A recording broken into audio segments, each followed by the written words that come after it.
the PAS Summit 2016, and this is our virtual chapter code. You can use it to, for a registration of $100, $150 discount. And make sure you join PAS. This is a free membership, and if you join it before June 1st, you'll be eligible to vote for PAS elections.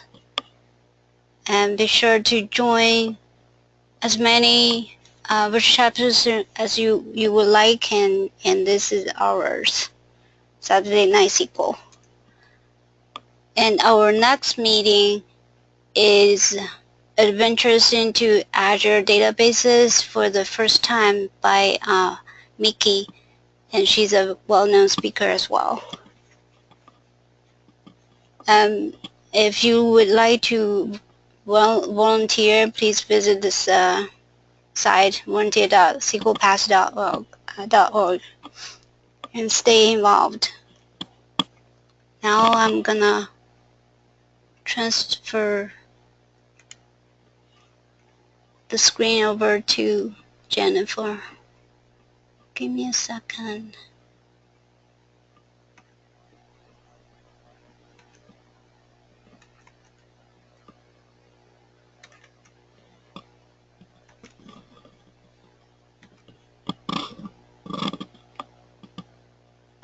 There we go. With any luck, you guys can see my screen now.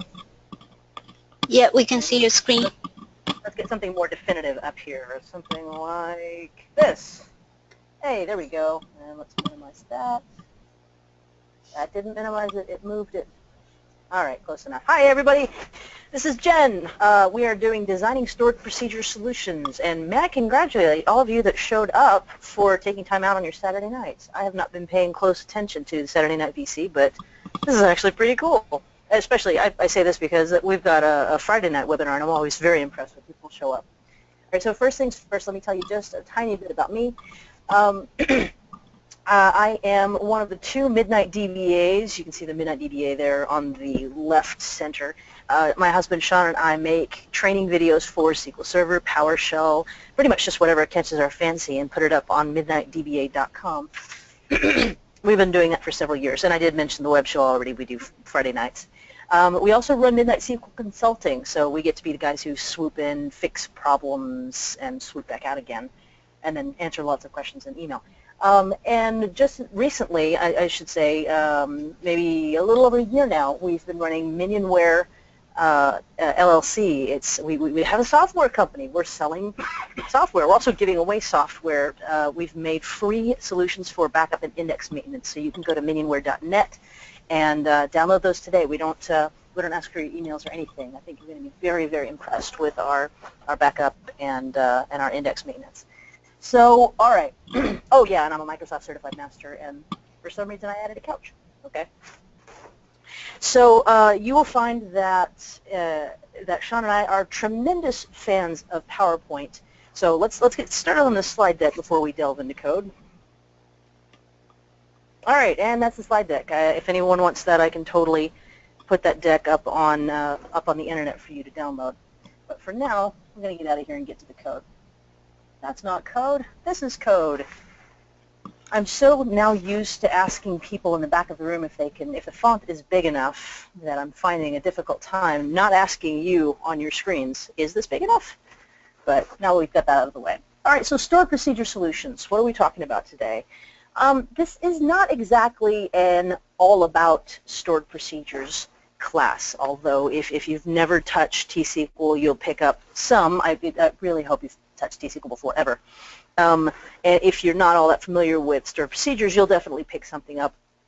But if you are a regular coder and you are familiar with stored procedures, my goal here is basically to get you thinking about the processes and ideas around developing a solution. And the specific example I've taken is a stored procedure. So let's, first things first, I didn't run my setup, so let's do that.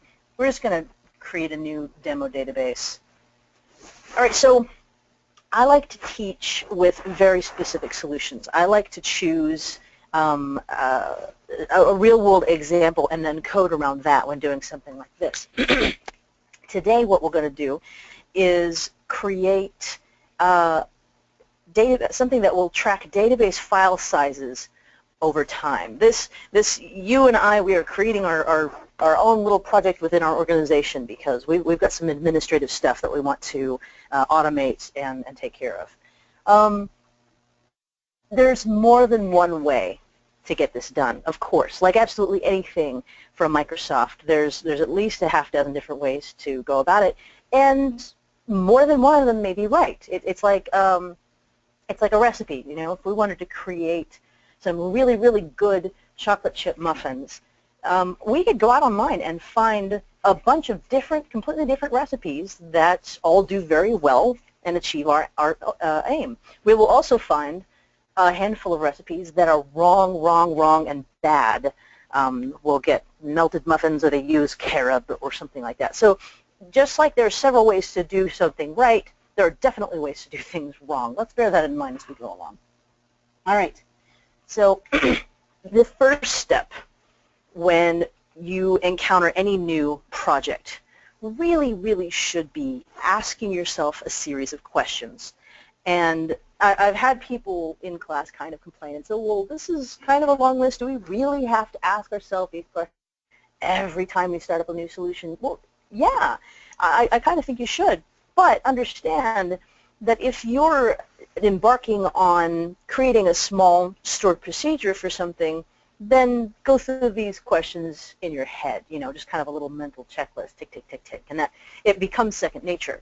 But if you're starting off on a project that involves 5 different departments and 30 different people and is going to have, you know, multiple pieces and so, yeah, we're probably going to want a more formal process of writing these down and answering them and getting reviews and storing this somewhere. So first things first. Is this even possible? Well, sort of a proof of concept. In this case, where do we even get file size information? Lucky for us, well, lucky for us is nothing. I picked a very specific example, right? This is information that's very easy to get from SQL. It's in sys.master files. So we've got a list of all of our files, and if we scroll over a bit, right around, where did it go? There we go. We've got our size column. Excellent. So I really think that in every case you should start with that essential how-to, right? Where am I going to get this information? How easy is it to get it, and so forth. But now we get to the rest of the question. So first things first. Well, first things after our proof of concept. Do we have an existing solution out there? Now, I may have some kind of SQL administration piece in place. Maybe the last DBA put together a set of custom scripts that does some of what I want. Or we've purchased a vendor product that does some of what I want.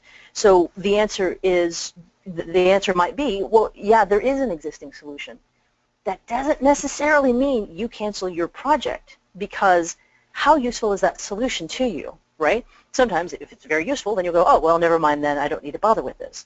But a lot of times you'll say, well, yeah, there's something in place, but it doesn't really get all the information I need, or it's not under my control, or it's not frequent enough, or it doesn't store the information, or it doesn't make it available to me. You know, there's all kinds of ways where an existing solution could still not meet your needs. It could still fail you. In our particular case, we don't have anything that's tracking file size information. So we're just going to go with a solid no and move on to the next question. Do we need this? This question's a little bit of a cheat because I dive into why do we need this? Do we need this? Yes. Why? Well, you know what? Just like a cooking show, I like to prepare everything beforehand and set it aside. So why do we need this? Well, I personally would like to know how much space the database files are taking up now and how fast they're growing, right? When people come and say, hey, you know, how big are the databases on Prod 1? I want an easy answer to that. I don't want to have to go and dig for it. Better yet, when they say, how much more disk are we going to need for Prod 1 next year, I would like to be able to take better than just a wild guess. You know, I would like to say, oh, well, it's been growing at this rate. fairly consistently for the last 16 months. Wow, really? You've been tracking that? Well, yeah, I've been tracking that. I'm a DBA. And then they get all impressed, and they're like, ooh. All right, so why do we need this? It's going to be used for capacity planning, among other things. What else? Well, let's see what else the system could be useful for. Tracking things over time, capacity planning, sure. I could also do spot checks with this. Okay, sure. That's something that could be, we're looking for ways to make our jobs easier. So having something to do a simple spot check, yes, absolutely, that could be good. Maybe looking at growth anomalies, right? Wow, we had this huge jump in size, not just a regular file growth. I wonder if we had a bulk load in January. I wonder if somebody messed with the growth rates, and I should check that out. So yeah, this could be useful for other things. This is a very valuable question whenever you're dealing, especially when you're dealing with administrative items, anything basically you're doing for yourself to make your job better, because that's when you start saving yourself time. That's when you start getting answers to questions that they haven't asked yet. But moving on. Who is going to use the solution that we're putting together? Well, me, for starters, in this particular case. Would anyone else find it useful? Yeah, I mean, the rest of my team would be interested. Maybe the SAN guys. It's possible some managers would be interested in that. This is kind of a tricky question. You wouldn't think so. But would anyone else find it useful? Later on, we'll get into questions of security and privacy. But for right now, there are certain things, and you may already be thinking in the direction of, oh, if my managers could be interested in it, then maybe I can send them regular reports on an automated basis. Yes, but let's be cautious about sending users information that's going to make our lives harder. For example, I don't tend to send deadlocking or even locking and blocking reports out, because that tends to make the uneducated panic. No. Blocking is largely a good thing. This is a healthy level of block. I don't want to have that conversation. But in this particular case, I don't see any major issues with sending out file size information to other teams. How often might this be used? Now, this question is going to affect both whether or not you pursue this project, right? If this is something, we've got this process I'm trying to automate that happens, I don't know, once every 18 months, maybe I should deprioritize this for a while because I've got more pressing things on my plate. But who knows? Maybe it's that onerous that it deserves some time. But also, how often might this be used in terms of, do I want to gather data on a monthly basis, weekly, daily? When I'm giving this session and Sean's in the room, we sort of have this little back and forth argument about, I'll say, oh, I would gather this information every week or every month, probably every week, and Sean would go, I would go hourly or daily, no more than that. And that's fine. It's going to depend. You can gather opinions if you want, or you can just sit down yourself and go, well, I think it should be this, and that's all there is to it. How often? So I'm going to say weekly. Maybe daily, and ad hoc is needed, but this isn't something that's going to be running thousands of times a second, so it gives us, we have some leeway in terms of one of the major balances when you're creating something is balancing extreme speed, performance, over supportability, right? And also highly performant things can take some time to code. So in this particular case, we've got a little bit of wiggle room, I think. How big could this get? Now, this is a good question. Well, of course it's a good question. I put it in the presentation. But we always stumble across these things and, oh, this is my favorite. This is one of my favorite questions, because how big could this get doesn't tend to get answered, doesn't tend to get asked. How big could this project get in terms of scope? Right? Let's start there. In terms of scope, this could easily turn into another administrative function, another meta function for me, and another procedure, and another, and another. This could turn into a suite of tools, basically the in-database representation of that library of scripts that database administrators tend to keep. right? So this could become kind of a thing, right? And maybe we need to start thinking about that in terms of how all these things will tie together in the future. Scope also in terms of user base, right? So we've already asked the question, but you know, it bears repeating. How many people could want their hands on this? Size and frequency, that tends to be like, how much data am I going to have to store? How much of it am I going to want to keep? You know, we're definitely going to want a cleanup mechanism. Anytime, by the way, you're collecting information on an automated basis, oh, you'd really better include a cleanup mechanism. Were we in the same room together, I would ask for a show of hands on how many people. I'm going to bring up my little chat here if I can. Oh, wait, no, it's right there. I forgot I've got this minimized.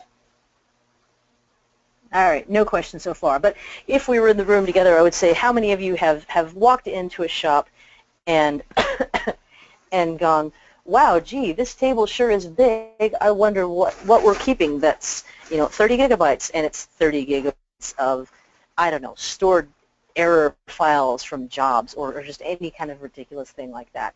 Please include a cleanup mechanism when you create your solutions. How many servers might I want to use this on?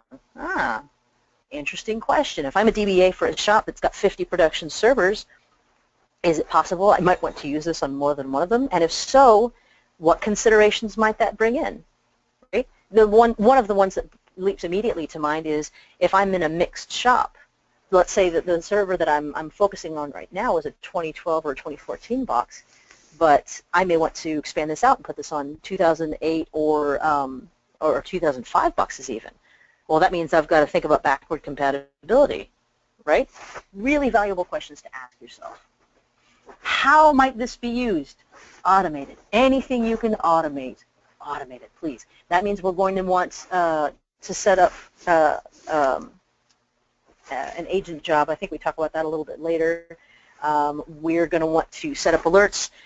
Negative alerts, by the way. Don't send yourself positive alerts. This job completed. This job complete. It's just white noise. It just adds to the blizzard that is your inbox. Reports. You know what? I might get alerts when files grow beyond a certain size, but having reports available to my end users sounds like an absolutely fabulous way for me to answer way fewer emails. So the first couple of times that the boss or the SAN team says, hey, how much space are we taking up? And I say, here's this report. Here's a link to this report. And they'll eventually get the idea after the second or third time, or if they're particularly persistent, fifth or sixth or seventh. Pardon me. Are there any security concerns? Oh my, this is a wonderful question that needs asking more often. This particular case, I'm going to say no. Our database file sizes are not a matter of personally identifiable information. But be aware that when you're coding a solution, this is definitely something that should be on your initial list of questions. Where does the solution belong? All right. If you are a PowerShell guy, you tend to write everything in PowerShell. If you are a C# guy, you tend to write everything in C#, and so forth and so on. I really like T-SQL, and I'm a fan of PowerShell, so I tend to do things in T-SQL and PowerShell. It doesn't mean that's always the right tool for the job. On the other hand, your comfort level with a certain technology does enter into the answer to this question.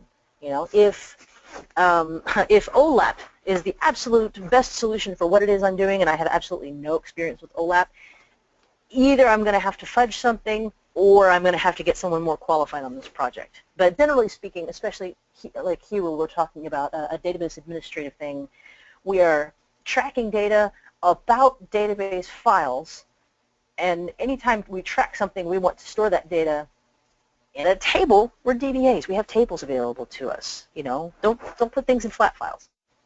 And it's going to happen repeatedly, so I'm going to use a job. In this case, this was a pretty easy answer. It stands to reason that we should put the data in the table and use a job that calls a stored procedure. All right, that is the end of our list of questions. We can all breathe a sigh of relief. we're going to make the quick case for stored procedures, and then we're going to start coding, right? Because we like code. The case for stored procedures, it sounds obvious. It sounds like a no-brainer. Well, you know, it might sound like a no-brainer, but we may have some young'uns among us or folks that have never really seen the big deal of stored procedures. Why not just use ad hoc? Why not put the code in, just keep it in a file on your desktop? Why not any of a number of things? Well, let's talk about this for a minute. Stored procedures are great because they're procedural. I mean, you know, views absolutely have their place, but we want to do something and then potentially do something else and so forth. So that rules out views, that rules out functions because they can't do anything effective. They can only do some churning and then return a value. All right, so procedural, great, great. Stored procedures are stored. I love that. It's right in the name. It's in the database. It gets backed up when the database is backed up. Where the data goes, the stored procedure goes. That is a good thing. When my laptop fries, all of my scripts fry along with it, unless I've got something like OneDrive or Dropbox or whatever. And even those, by the way, are vulnerable to those attacks, ransomware attacks. That's what they're called. Ask us how we know. Stored procedures are contractual, which is super great because it's basically this cloud that says, you know, here are the set of inputs I will accept, and here is the output I will generate or the effect that I will have, you know, storing data in tables or what have you. And what happens in the middle is kind of magic. So if you need to make changes to how it operates, that's fine, as long as the contract remains the same. The same inputs are accepted, the same effects are expected. Then you can add logging, you can make the procedure more performant, you can do any of a number of things. Stored procedures are configurable. You can pass in parameters, you can pass in values to get different behavior. So we'll see later how we're just going to do like 1 or 2 databases instead of returning all.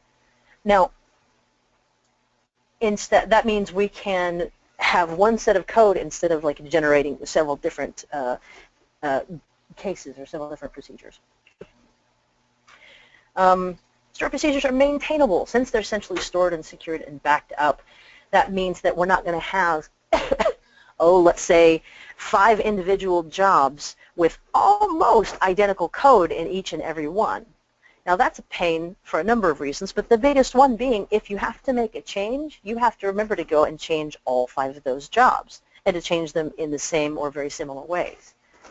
Stored procedures are far more maintainable than duplicating your code out. They are secure. You can say very specifically who does and doesn't get to run it. You can grant permissions to run it, even for people who do not have permissions to the underlying table. Stored procedures are absolutely wonderful. This gets overlooked a lot. This is the last point we're going to make on this. Stored procedures have a tiny footprint. It's just a tiny network call as opposed to passing huge, long queries back and forth and passing the data itself back and forth. You can pass along the call. It does all the churning that it needs to. It returns the data that's been requested. All right, here we go. It's coding time. And it's where I am, it's almost 8:30, so I'm going to say this is the coding hour. All right, we have asked all the questions. We've made the case for stored procedures. Let's start with the very simplest case.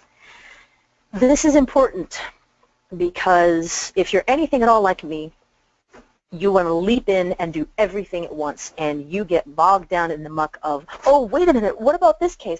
Oh, hold on a second. If I do this, then I'm going to have to account for that. Oh, wait, but I haven't figured for the thing.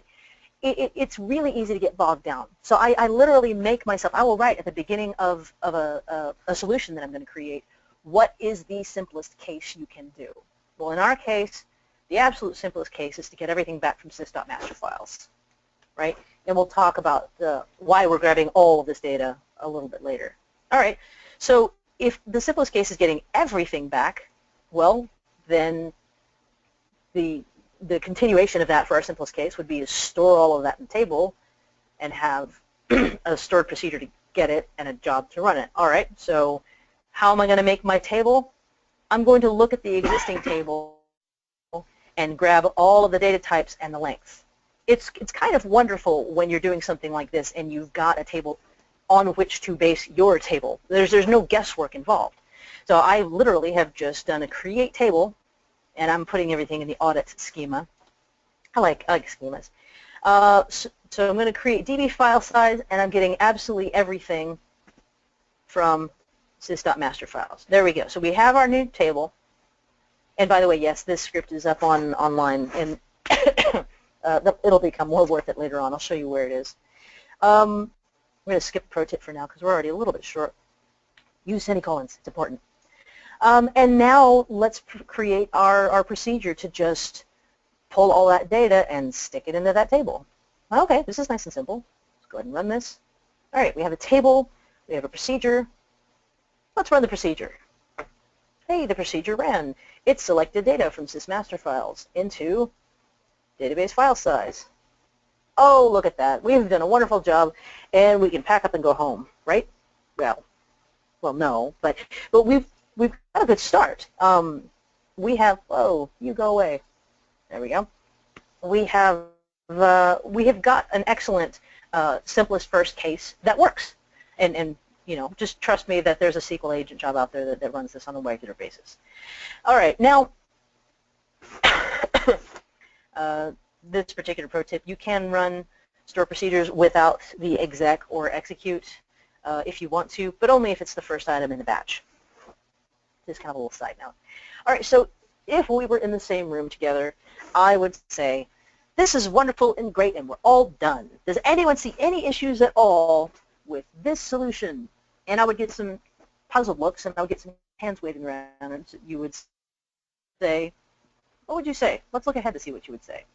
Well, I'm going to say we're going to evaluate the table first. I know some of you are barking at the select star. We're going to get there. Don't worry about it. Let's look at that table first.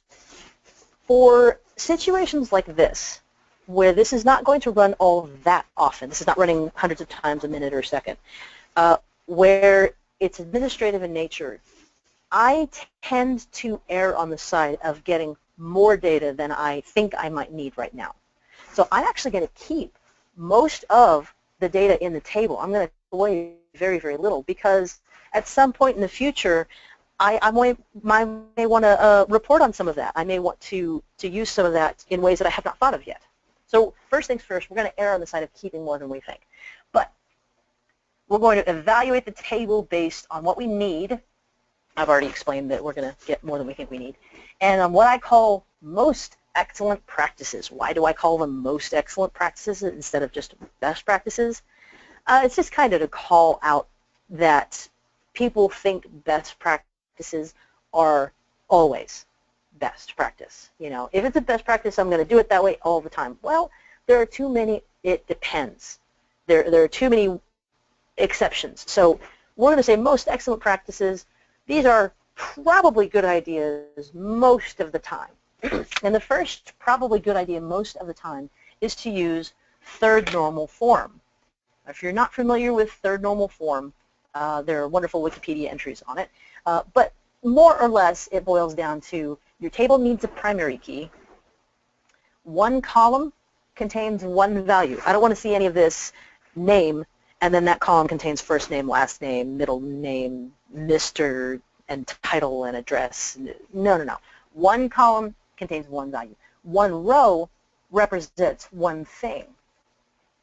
In this case, one row is representing one database file at a point in time. And no duplicate data between rows. The classic case of this is an order table where the company's address is listed in every single order row. That doesn't belong there. It belongs in a separate table because it's just being repeated among the rows. My dog is trying to pay attention. Go dog. To paint a picture for you, she's a golden retriever and she smells awful. Consistency in data meetings. I have been in companies where they have very convoluted, okay, let's tell the truth. I've been in one company that's had this where the meaning of a row changed and the meaning of a column actually changed depending on what was in that column. And that's just wild. A thing should mean what it means, and that's all there is to it. Anything else is completely unsupportable. A solid naming scheme. Be consistent across your tables. Here we get to be consistent. We're just going to use the names in the underlying base table. This irritates the ever-loving crap out of Sean because he can't stand underscores in column names. But we could get into debates about that. At the end of the day, I'm happier if you're consistent. Unlike Microsoft itself, which can't decide in its own system tables between DB-ID, DB_ID, and database_ID. Makes me absolutely crazy. Solid naming scheme. Be consistent. Make sure that your names have meaning and that they're usable. I don't want to see any of this column name there. That's absolutely terrible. Don't do that. That looks like a swear. Data types. If there's a base table, match to your base table. If there's no base table for a particular column, just be consistent across. If I see phone number in one table, I want that to have the exact same data type and length in another table. Pay attention to your nullability, what's required and what's not. Pay attention to version compatibility. It's like we said before, if you're in a mixed shop, if there's any possibility that what you're writing is going to be on a box that's older, pay attention because some data types weren't introduced until later. Row number, which I use consistently, didn't come about until I think 2008. Somebody can correct me on that. It's starting to blur together now. Pay attention to your SQL versions. Measurement units. Let's go look at this right now. Let's drop our table first. We're going to recreate it. So I have added a primary key. I've added a surrogate key to be our primary key, and we'll have the discussion over surrogate and natural keys another day. But right now, this is what we've done. We've added database name. Before we didn't have database name. We just had the ID. I want to track database name and database ID. First off, because I'm being nice to myself. I want to look at my data and instantly see what database it is. I don't want to look at the number. I don't know what number that database is. And also because things can change. You can rename a database. You can drop and recreate a database with the same name, and then it'll have a different database ID, and so forth. We're keeping file ID. I remove file good. I don't care. I'm keeping the type description instead of type. It's just more user-friendly. I'm keeping data space ID. I don't actually, it refers to file group. I don't know if we care yet, but I'm going to err on the side of more data than I think I might need. Who knows? Maybe we'll want to do some reporting based on file group in the future. Name of the file, the physical name of the file, which includes location, the state description instead of state. Now, I had stopped myself at measurement units. If we were in the same room, I would ask you to raise your hand if you knew what size in this table is measured in. In sys.master files, size is the number of 8 kilobyte pages that the file contains. I have absolutely no idea how to do that math in my head. How many megabytes is 2034 8 kilobyte page? I have no idea. So I'm going to do that math for myself. I'm going to call it size MB. If I were of a different mind, I would go ahead and call out here size in 8 KB pages. But I'm not going to do that. I'm going to go ahead and keep the underlying table column name. But yeah, as much as possible, when you have a measurement, go ahead and mark it in your column name. Keeping the file growth information, whether it's percent growth and so forth, I can totally see doing an audit on that in the future. And the collection date. If we were in the same room, you would have gone, wait a minute. If we just keep adding data to this table, we have no idea when it was collected. Yes, please, please, please have a collection date in your table. Let's go ahead and create this. All right, now that we have our table taken care of, we need to look at our stored procedure. And we've got a couple of things, a couple of most excellent practices. Do not use select star in production. Don't do it. You need column lists. If your underlying table ever changes and you have a select star, then your system is going to break. Don't use select star in production. Always use a column list with insert statements as well, not just with select. All right, so let's change our procedure so that we are using an insert statement with a column list, and we are selecting a column list. And we've also adjusted, of course, for the actual data that the table is going to accept.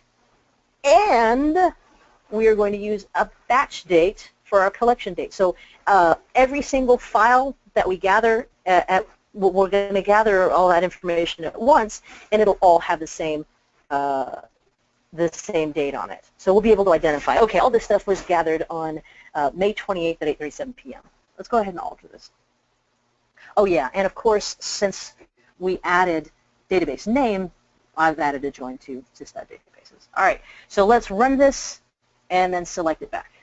Oh, that's nice. We've got the primary key identifier, database name, all this jazz. Over here, I've got size in megabytes. Ooh, that's quite nice. And then here's our collection date, all the same. Yay! This is lovely. This is not bad at all. If this had a cleanup mechanism, we really could let this roll as it is, and our job would be done. But we're going to do more. I'm wanting to make it better and bigger and all that sort of thing. So expand. Let's expand on this. We said before we might want to use this in an ad hoc capacity. Right now, it's basically just automated. If I run this, it spits it out to the table, and then I've got that. Well, that's not really ad hoc. That's running it for the table. I said maybe we could do this for a single database. We haven't done cleanup yet, too. So let's do more. Let's attack that single storage procedure. That single. I beg your pardon. First thing that we're going to do is deal with the ad hoc use. But what this is about is the discussion of when does the stored procedure get too big? When should it be split into multiple stored procedures? We're not exactly running short on time, but I'll be brief just in case. The answer really is it depends. I tend to say that a stored procedure should do a thing, but your definition of a thing is going to vary based on a number of variables. If you're familiar with atom mechanics, SP who is active, it gathers information about currently running processes. But there are so many, that's what it does, that's the one thing that it does. But there are so many options within that as far as what to collect and how to collect it and whether to store it and so many different other things, whether to get deltas on values, that you could actually turn it into several different stored procedures. However, in Adam's case, it really does have one thing that it does. It gathers information about currently running processes with just a bunch of options. And furthermore, in his case, it's a download. He wants, I haven't talked to him about this specifically, but I imagine he wants people to be able to download one script that creates one object, and it's a nice interface. It's got that encapsulation that we talked about. So in this case, I'm going to say that the ad hoc is simply an option of our current stored procedure. I don't think it merits another stored procedure of its own. So let's add a parameter to deal with ad hoc use. I have added the log to table bit to our stored procedure, and notice that by default I am saying no, I don't want to log to table. This was pointed out to me by a programmer friend of mine who said that when you have the choice between a procedure having an effect on its world or not having an effect, like in this case, the ad hoc, we're not storing that data to a table, make the non-effective option the default. That way, if someone just runs it, that like on accident or without thinking, they're far less likely to affect anything really important. So let's look at this, and then we'll go back up and look at that pro tip. So log the table equals 0 just means we've got an if-then. If log the table equals 0, then just return the information, and otherwise get the information. I noticed, by the way, we switched, and I didn't mean to. Let's go ahead and fix this while we're here. We switched from grabbing the date beforehand to grabbing it right here in the middle. I don't like that. We need to be consistent. There we go, right here at the top. I'm going to use that.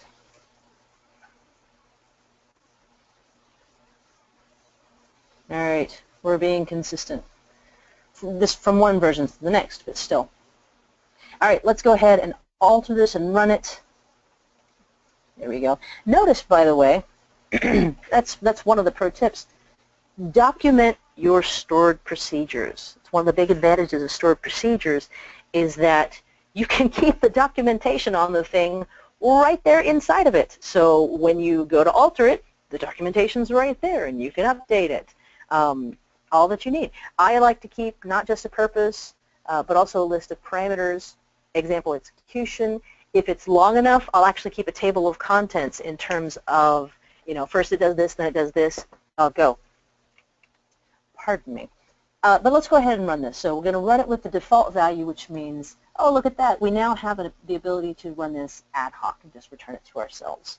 Or I can run with log the table equals 1, and it'll do that.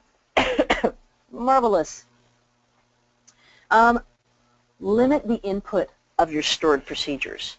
We could absolutely have said log to table char1 equals n. Okay, but that would allow people to input n or y, okay, or also t or f for true or false, or 1 or 0, or all kinds of crazy things. They might put a tilde in there just to make me mad. Similar and even worse is, let's say we do like of our card 10. Well, what are the inputs? It's not obvious. Should it be no? Should it be false? Should it be, you know, negative sign? Who even knows? So as much as possible, limit your inputs where it's, especially where it's obvious to do so. In this case, it's a yes or no question. It's a bit, okay? If you can't limit it that strictly by type, then limit it by programming. Even here, where I've only allowed a 1 or a 0, you'll notice I've got if log to table equals 0, else if log to table equals 1. So if at some point in the future someone changes that to an int and then someone passes in a 3, it's just going to throw up its hands and do nothing, you know. So limit your inputs. All right, let's see what else. We wanted to, let's see, we already did our ad hoc, and now we want to say, well, maybe I just want to run this for a single database. Okay, I could absolutely add a parameter that's just at DB name, right? And that way I could do a fairly traditional thing of if it's null, say here we go, if it's null, then return everything, otherwise return whatever that single database is, right? I'm making this for me, and I want to be as nice to me as I possibly can. So what I'm going to do is add a database filter.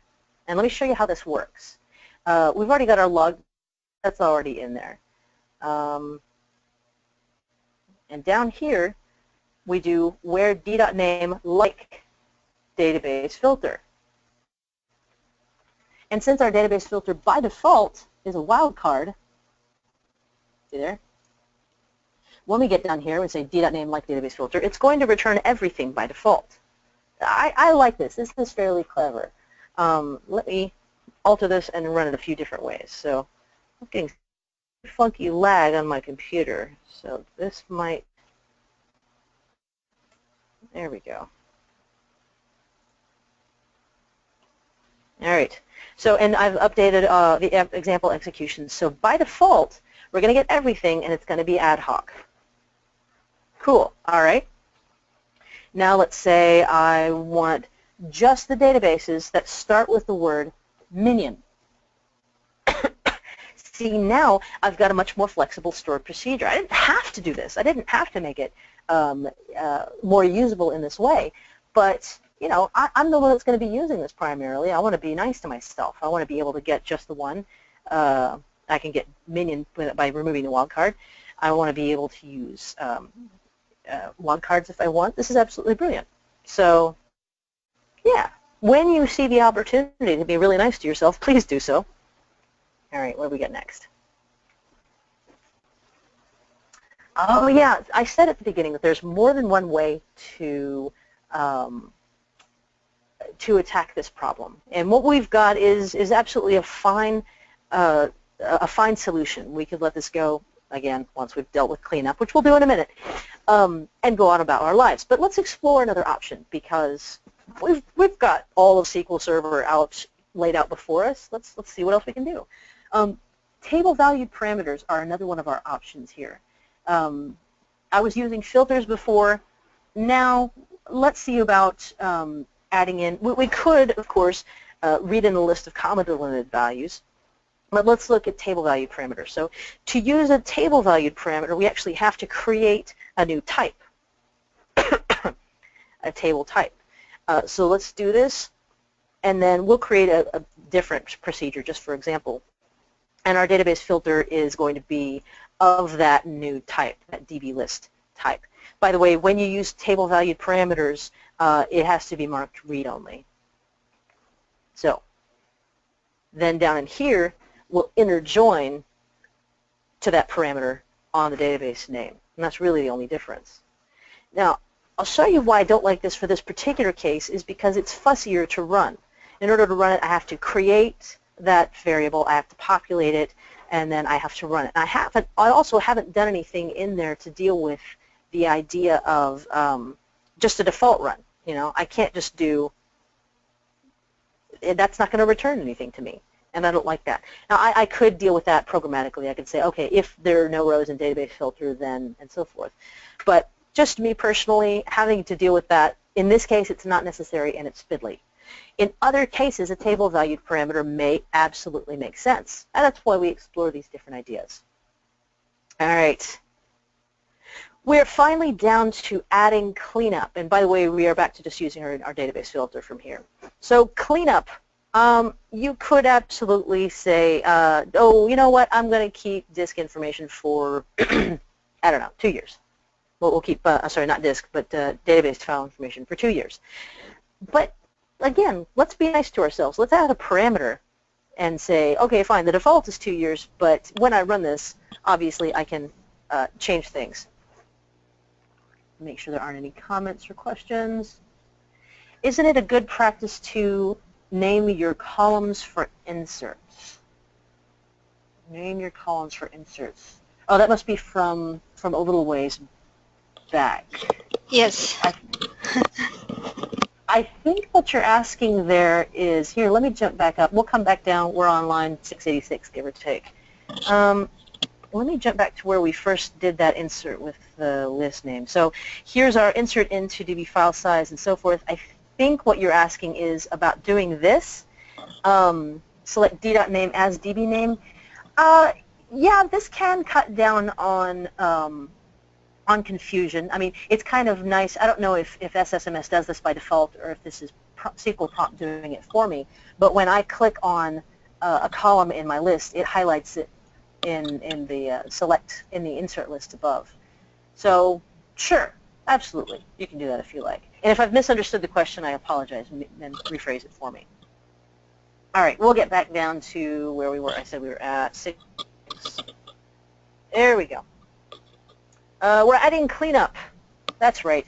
So there's our retention days, and all of this is going to be the same as it was before we started mucking around with table variables.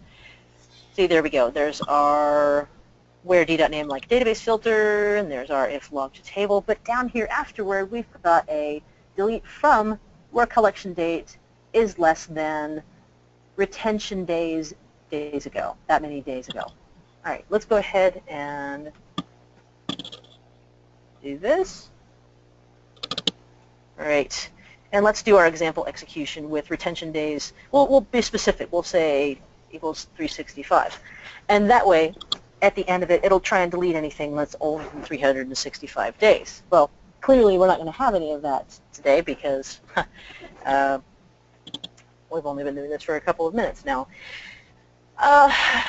This brings up, yet again though, and I'm going to encourage you as you're developing your solutions to ask questions about the things that you do by default. What I have done by default here is just stick my cleanup mechanism right here inside the stored procedure.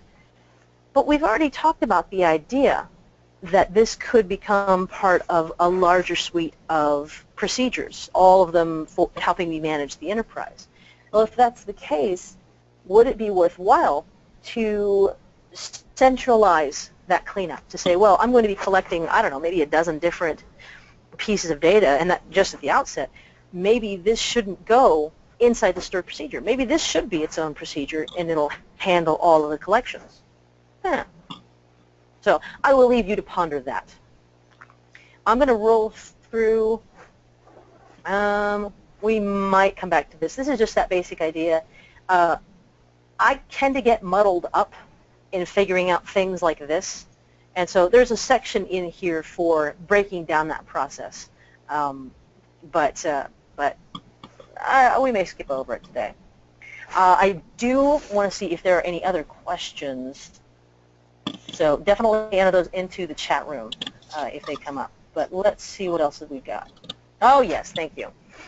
Thank you, past me, for putting in these notes. So we've gone through all of this stuff.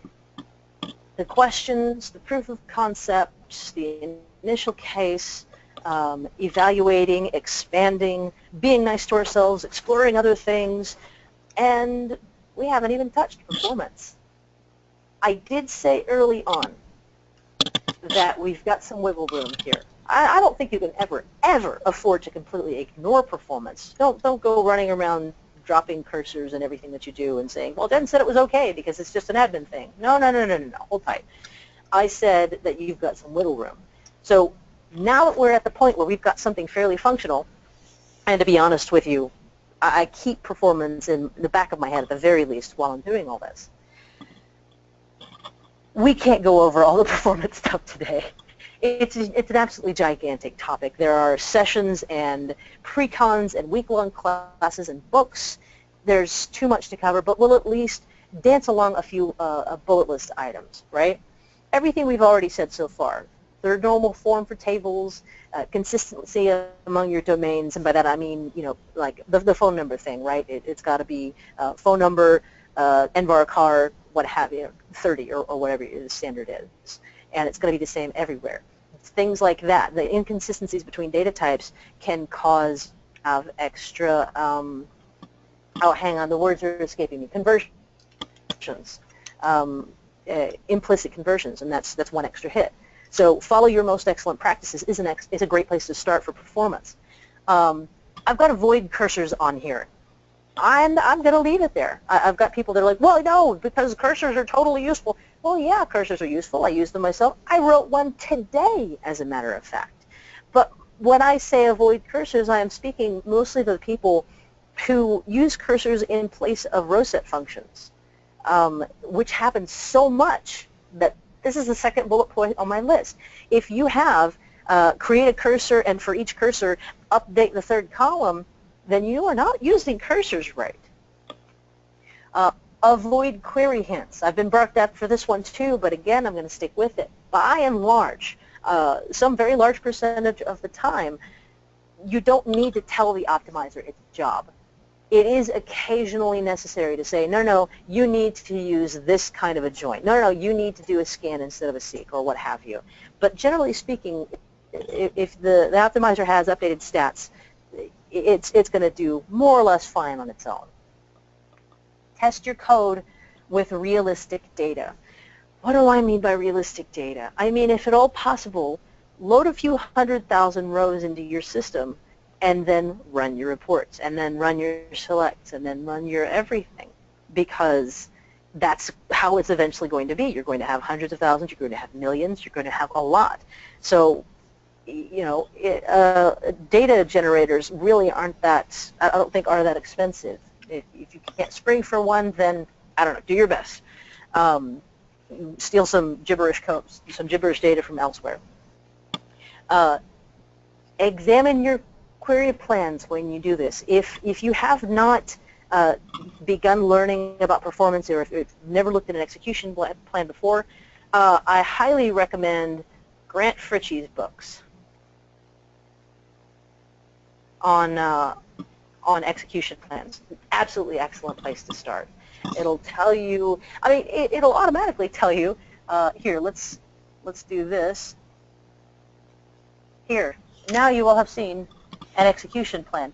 But up here, if I were missing an obvious index, the engine is nice enough to tell me there's a missing index, and it would prove your thing, but that's worth looking at, absolutely.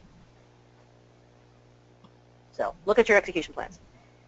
Index appropriately. We are DBAs, and when we code for ourselves, I tend to find that people kind of forget the indexing. If it's a part of a project, if there are other people involved, oh yeah, we're totally, oh God, look at the stupid indexing these people. No. But yeah, when we write our own functions, when we write our own stuff, it kind of goes by the wayside. So definitely look into your indexing. Parameter sniffing is a whole topic unto itself, but I'm at least putting it on here so that when someone says, wow, this procedure's been running fine forever, but it just suddenly started performing poorly for an hour and then it worked fine again, you can go and Google parameter sniffing. And there's a discussion to be had on breaking rules, but I'm going to pause and see chat, see if there's a performance book recommendation. Yes, start with Grant Frecci's books on execution plans here, as long as we're here. No, not you. Let's see, Amazon, Grant. I wish I could see what I was typing. Yes, Grant Fitchy, that's going to be fine.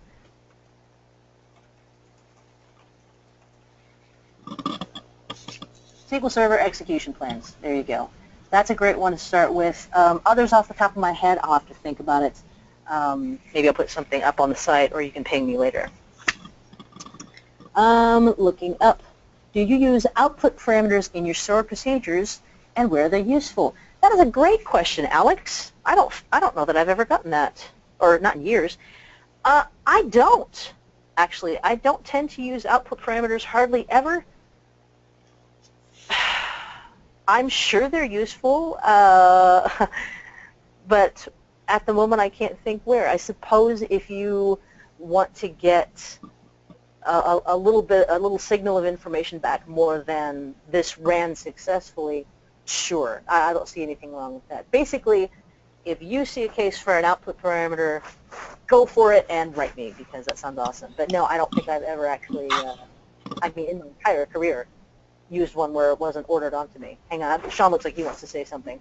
You're just arguing over how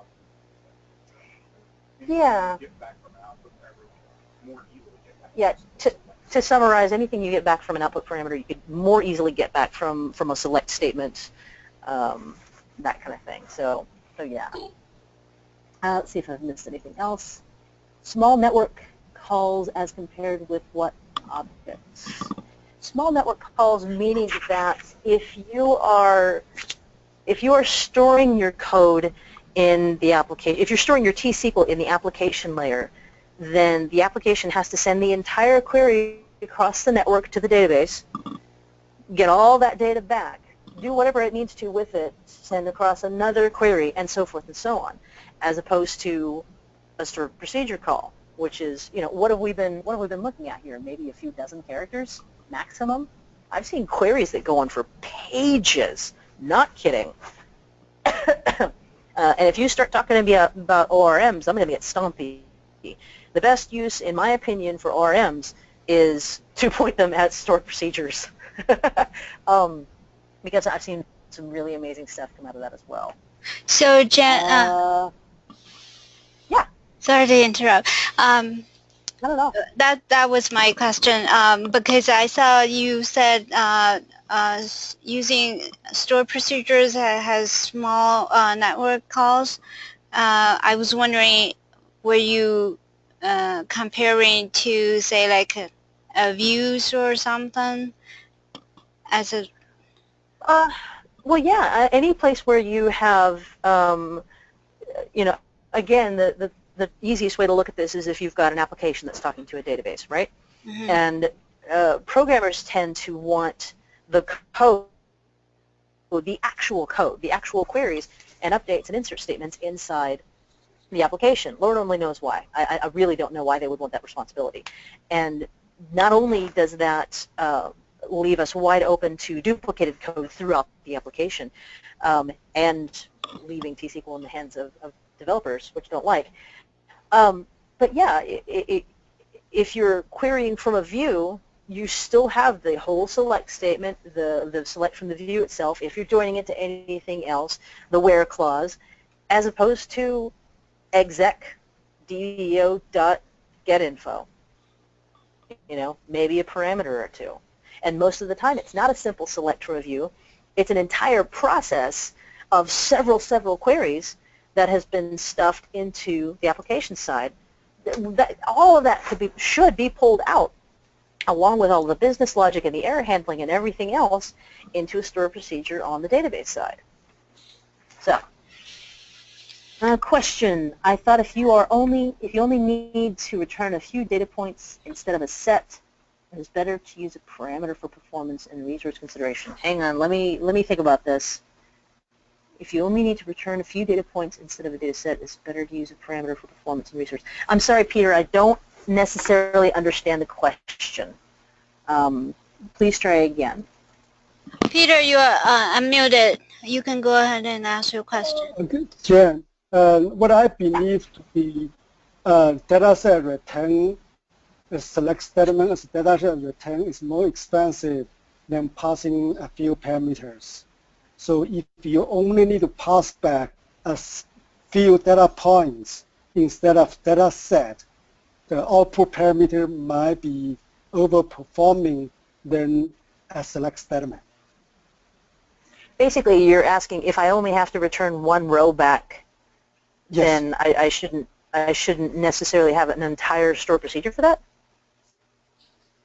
I won't use select statement as data set to return to the application rather than to use output parameters to pass the data back to the application. Oh, I see. This is as opposed to using output parameters. I don't know that there's any kind of performance gain at all. I really don't. And if it is, I'd be very surprised if it weren't negligible. But no, I don't know. If you have a preference for output parameters, I don't have any real objection to them. The only real objection I have is coding them. I don't like coding them. I don't like using them personally. But that's me. We did some performance evaluation. The output parameter outperforming the select statement as data set. Yeah, Sean's saying that there can be a tiny advantage to output parameters from the front end, but it's absolutely minuscule. But again, I don't really have any objection.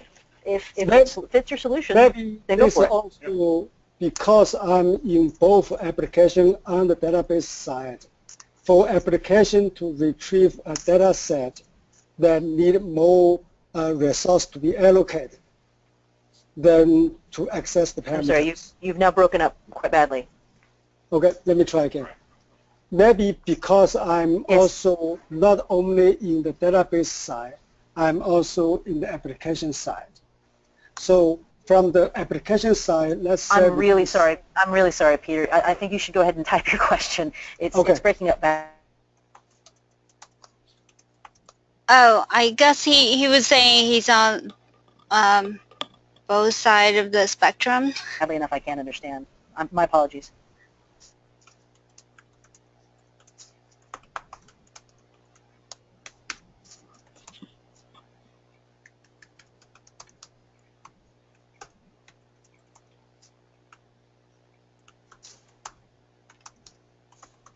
Sarah, I don't know if you're getting him, but I'm simply not. He's saying he's on both sides of the spectrum. So he's talking about the question. I think the first person said. I'm trying to go back, see what he said. The output parameter.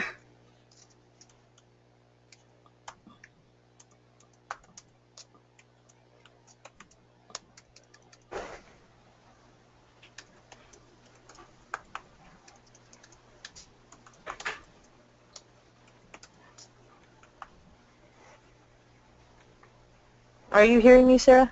Yes, I can hear you. Can you hear me? Okay. Okay. I think I can hear you, but I'm just not getting the entire question. So, if you like, for the sake of the recording, I can take this offline with Peter, or we can continue. It's completely up to you. Okay, here we go. Question for C# code to retrieve one row of data set. The cost of that is larger than me to pick the data in the parameter. Yeah, that's what Sean was saying, was that basically on the front end there can be a small performance gain but that it's fairly minuscule. So I'd have to look up and see the head-to-head, the research that's actually been done on this, and see if it's big enough to warrant consideration, like maybe in cases where it is, what you're running is running 100 times a minute or what have you. So something like that. Here, we've got the wiggle room not to care. Okay, understood. But good question, thank you. Sorry for all the back and forth. It's okay. Sarah, you can mute me. Do you have more right. questions? I